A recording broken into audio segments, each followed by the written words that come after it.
Hey, what's up guys, it's your boy Dr. D's. We are back with another video. So today we're talking about this weekend's event. We got my girl Hatsu on the banner. Let's just say she is the queen of booty clapping. Like, this chick is an absolute stud. She's probably one of the most versatile heroes in the whole entire game. So, you know, normally I ask if we should summon, but we already know the answer. Everyone should go all out, and I'm about to explain why. But before we get started, I just wanted to mention, one of the comments that I get pretty frequently is people saying, I love your energy.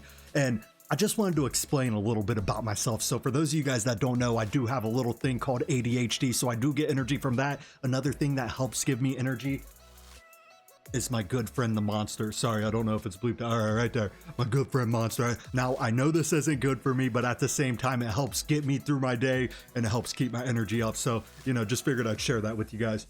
So we got my girl Hatsu, and I know a lot of us blew our load last weekend. You know, last weekend was Zilla 2. Zilla 2 is another hero that is a must-have. She will help you in a lot of phases of the game.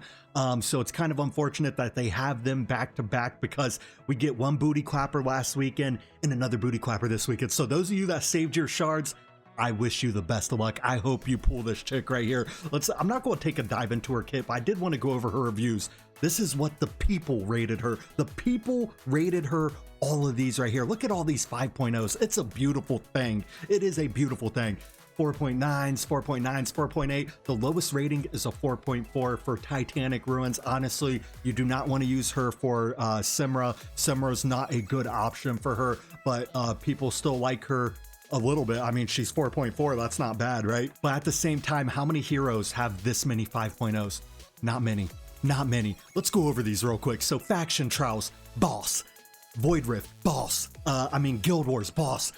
Air Arena, boss. I mean, every single one of these stages that she got rated in a 5.0, she is a straight up boss for it. I'm telling you right now, Tide, Gold Raid, AoE Arena, Immortal Codex, Gear Raid 3. If you are struggling on the right side in Gear Raid 3, no need to fear because Hatsut's here. Hatsu will take care of that right side and you will struggle no longer. That's how good she is. She is honestly one of the best. One of the best. The thing I like about this game is a lot of gacha games will start, you know, a lot of heroes that were first originally introduced when the game came out, they'll start getting power crap and then they're not as viable. But this game, you know, of course there are heroes that are getting power crap. That's just natural, but not all of them. You know, Hatsut's still one of the best.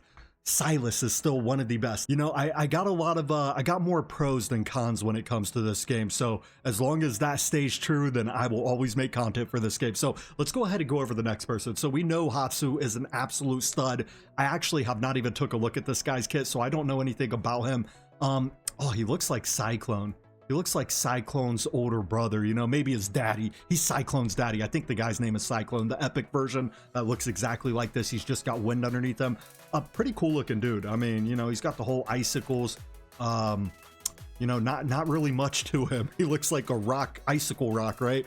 But not a bad looking dude. So let's take a look at his kit. This is my first time going over this, so let's take a look. All right, so basic attack inflicts slow upon hit. I like it. I like it already. We like a hero that inflicts CCs, especially with their basic attack. Hopefully he can hit kind of hard too. Let's just read the rest of this. With a 20% chance to additionally inflict freeze. Is he single target? Okay, he's single target. Okay, before I get the judging, let's read the rest of this. Deals 20% increased damage to targets inflicted with slow and 20% increased damage to targets inflicted with freeze. Okay, that's solid. Doing a little bit more damage. I don't know how his booty clap is going to be. Hang on, let's take a look at his base attack. Okay, base attack 4,683. That's not bad. It's not bad for a mage. All right, I like it.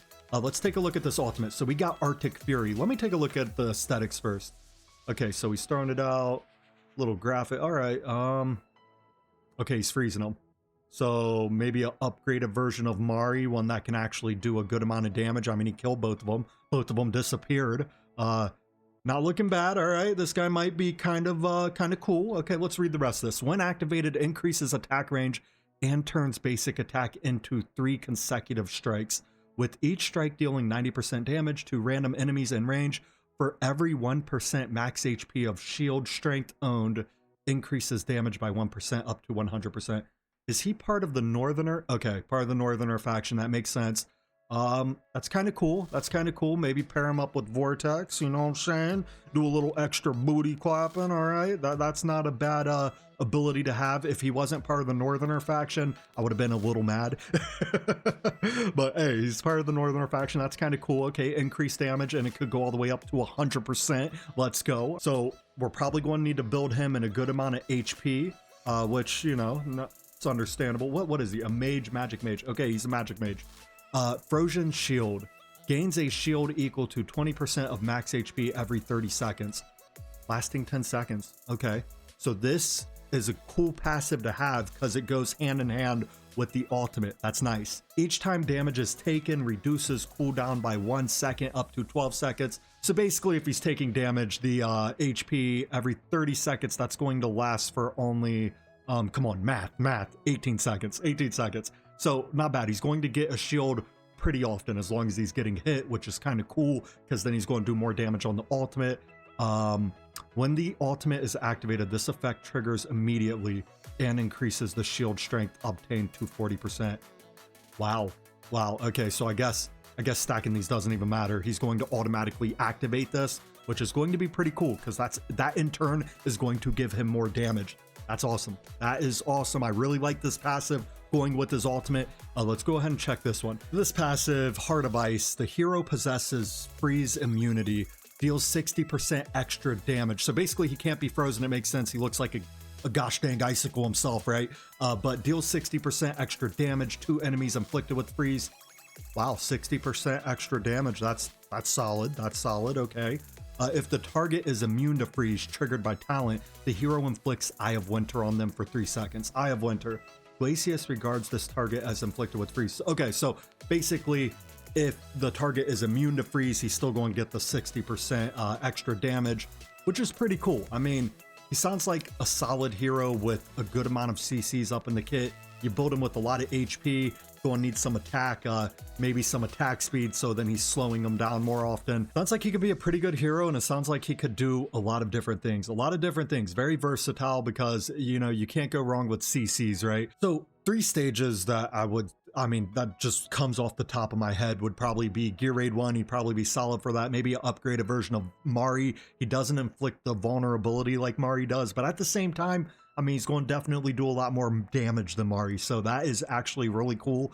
Gear Raid 2, he would be very solid for that as well. I think he'd be good. Honestly, he's very versatile. You could use him for a lot of things. Anything that you need CCs in, this will probably be the guy to go to. Sounds like all in all a really good hero. I mean, shoot, even Gear Dungeon 1. Gear Dungeon 1 might be solid, slowing down the mob, allowing your booty clappers to clap, you know what I'm saying? Then as for the epics, I mean, I know Theowin's been a little better as of late.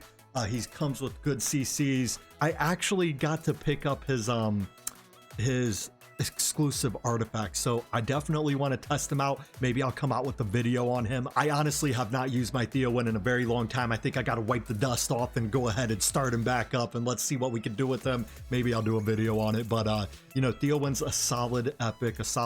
Oh, okay, Cyclone. Okay, I said him and Glacius kind of looked alike. I take that back. They just have kind of the same shape, but they look nothing alike, so excuse me. But I honestly have never used Cyclone, and I don't know if he's good or not. Let's take a look at these reviews. Okay, definitely not that good. That's judging from the people. I'm sure someone's found some good use of him. I have never really even touched him, so I have no clue. This guy cost an arm and a leg. One of the highest costs. Actually, I think he is the highest cost out of any hero in the game. 31. Absolutely ridiculous for a guy that nobody uses. I mean, I'm sure that there's some people in the early game that might use this guy, but where I'm at in the game, I don't see anybody using him. Correct me if I'm wrong on that, you know? Hey, I could be wrong. There could be people like, oh my god, I love my Titus. I'm not one of them. I think Titus is absolutely ridiculous just because of his cost alone. I will never upgrade him, only unless he starts becoming like this OP unit. Maybe then I might touch him, but 31 cost just really turns me off. No hero should cost 31, especially an epic. That's a little ridiculous. So the epics this week are just okay. I mean, Theowin's solid, but I think everyone gets him when they first start out in the game. But that doesn't hold back from Hatsu and Glacius, 2 really good heroes. I'm hoping I can get Glacius. I think I could do some pretty good things with my guy right here, so I'll definitely be summoning on this banner. Also another thing that I was looking at, they're coming out with the Ajax skin. I have Ajax. This is actually pretty cool. I mean, it looks kind of similar to his other skin. The dragon looks a little different, but hey, anytime they give us a free skin, that's cool. So this is basically going to be on the spiritual altar. All we have to do is do a good amount of summons. I guess they're not giving them to us for free because you'll have to pull a good amount of heroes in order to max this out. I'm assuming you will have to max it out, so I wish all you guys the best of luck. You know, if you get lucky and pull a few Legos on only 20 summons, you should be halfway there. But that's all I got for tonight's video. You know, you guys let me know, what do you guys think about this weekend's event? I think it's going to be a special one, and I wish all you guys the best of luck. But that's all I got. You know, thank you guys for making it to the end, and you guys have a great rest of your night.